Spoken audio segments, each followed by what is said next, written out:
الحمد للہ وحدہ لا شریک لہ والصلاة والسلام علی محمد لا نبی بعدہ۔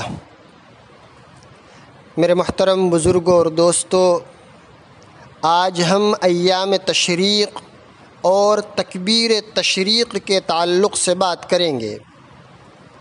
عزیز ساتھیوں، دینی اور ایمانی بھائیوں، ذی الحجہ کے 5 دنوں 9ویں، 10ویں، 11ویں، 12ویں اور 13ویں تاریخ کو ایام تشریق کہا جاتا ہے۔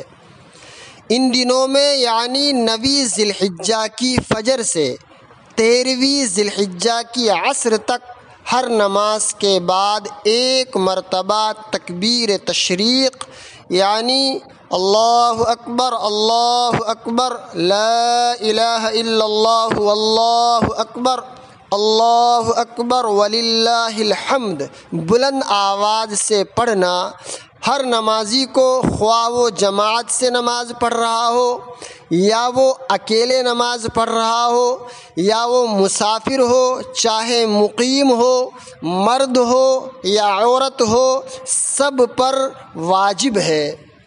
البتہ عورت کے لیے حکم یہ ہے کہ عورت جب نماز پڑھے تو نماز سے فارغ ہونے کے بعد اس تکبیر تشریق کو آہستہ آواز سے کہے۔